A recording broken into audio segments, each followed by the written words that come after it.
Hello world, I'm Chris Perillo, and this is the Locker Gnome Daily Report, or TLDR for short, your daily dose of tech news, gadget views, and answers that you can use. The Locker Gnome Daily Report is brought to you by GoToMeeting with HD Faces, the powerfully simple way to meet online from anywhere. With GoToMeeting, you can share your screen and collaborate on files and programs with your team, all while seeing each other in HD video. Easily launch or join a meeting using your computer, phone, or tablet, even present from your iPad. This iPad could be your iPad, and I'm going to tell you how you can get it in just a second. I use GoToMeeting all the time. Saves me so much in gas. And if you want to try GoToMeeting free for 30 days, head over to GoToMeeting.com, click the Try It Free button, and use the promo code Perillo. Plus, one of you will receive this iPad and the opportunity to have a 30-minute GoToMeeting with me that will also be shared in this YouTube channel when it's done. All you have to do to enter is tell me what you would like to talk about in our GoToMeeting, propose your idea on Twitter using the hashtag PerilloiPad and the hashtag GoToMeeting to qualify. And if you leave a nice comment for me today, I might be convinced to give away an iPad mini at some point in the near future too.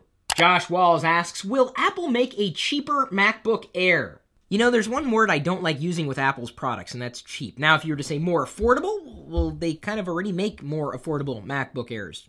Either you get yesterday's model, and by yesterday I mean the previous generation, or maybe even a refurb.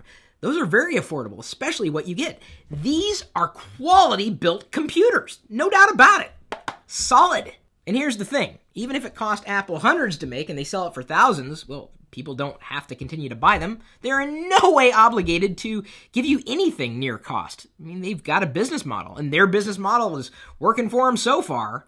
Apple's always been a premium brand with premium products, but in recent years, a lot more people have been using them. The user known as Stelios Teasel asked us, which browser is the best for my iMac, Chrome or Safari? This one's a difficult question for me to answer because I like both of the browsers, and they both happen to be based on WebKit, which benefits both browsers eventually, depending on which branch each one of the browsers adopts. I use Chrome Development Build as my default browser right now, although sometimes that introduces a handful of bugs that I'd rather not have. I could go to the stable Chrome channel, and the reason why I use Chrome in Dev Build, because I'm always interested in what's coming down the pike. I'm okay living on the bleeding edge sometimes. And more importantly, I can access Chrome from a variety of platforms. All my settings, my bookmarks, my history, everything is, well, seamlessly or as seamlessly synchronized across Windows and OS X and Android and any platform that Chrome has a build for. Yeah, you have Safari available for OS X and iOS, but really that's about it. As far as active I meant to say active development is concerned, it just didn't come out the right way. Sorry, my mouth is still in beta. For performance, Safari. For power, Chrome. Tyler asked me, how do I avoid identity theft on social networks? One way to go about it is to keep all of your personal information private, completely private. Like, just don't share who you are with anybody, anywhere. Don't make that information public. Another tip, only friend the people you really know personally. And this is something I have to teach my dad. He keeps adding people on Facebook that he really doesn't know. And that really frustrates me because then I don't want to share things on Dad's timeline because I really only want to share things with Dad, in which case, why am I using Facebook?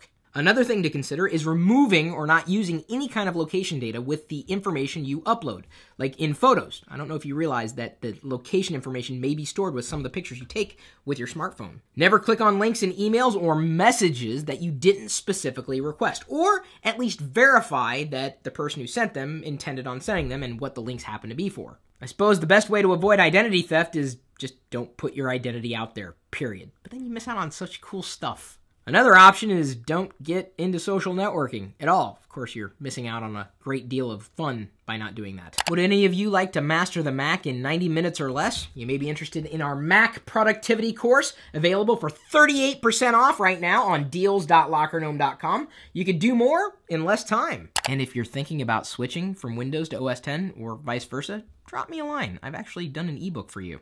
Samsung takes a page from Apple's Passbook with a new wallet app, and it looks exactly like Passbook! Wait a minute, I thought Samsung was saying that Apple copied other people. Now Samsung's copying Apple outright. Now, I like Passbook. I think it's a great invention. I use it all the time, actually. When I go in to get my coffee, I just boop, and then they don't worry, you didn't get my account information, at least I hope not. I just wish that more apps took advantage of Passbook. To manage affinity cards that I might build up for points, I use another application called Keyring, and it's free. And the nice thing about Keyring, it's available for iOS, Android, Windows Phone, and BlackBerry. How do you like that recommendation? You thought I was only going to say it was available for the iPhone. Hang on, I'm getting a call. This is Chris. Doing okay. Not yet. All right, fair enough. Thank you. Telemarketers. Remarking on the value of Apple stock, Cook says, forget about our share price. Apple has some great stuff coming. Well, I wonder what that is. What could it be? I actually did a radio interview the other day, and I thought it went well, and then I was asked, well, what's going to be in the next iOS device? I don't know. I really don't. And even if I knew, I wouldn't want to share that information. Why would I want to ruin the surprise? Leap Motion 3D controller set to ship May 13th. What do you guys think? You gonna get one so that you can control your computer by way of gestures? There's really only one gesture I give to my computer, and it's usually only when it's acting up, and I'm not going to do that right now because this video is intended for all audiences. Plus, I'm Italian, and the last thing I want to do is gesture my way into a place on the computer that I don't want to be. Microsoft reports that Windows Phone 8 will be upgradable. Cool, now we just got to get more people using them. Come on, developers, you can do it. Support our favorite platforms. Apple joins Intel, Facebook, Microsoft, and others in support of gay marriage. And while I realize my company's not as big as them, I support it too. Who am I to say what you can and cannot do with your life? I don't tell you what smartphone to buy. Our question of the day is brought to you by GoDaddy.com. You could save money on your next purchase. Just email me first. I'll send you my latest list of coupons. Chris@Perillo.com. Is Google losing control of Android? A question posed by Harold on LockerGnome.net. With companies like Samsung introducing features and functionality exclusive to their phones rather than to, say, the Android platform, some are remarking that Google has lost control of Android. I don't know if I would go as far as to say they've lost control of Android, but I do believe that they need to kind of make things better. Consider that most Android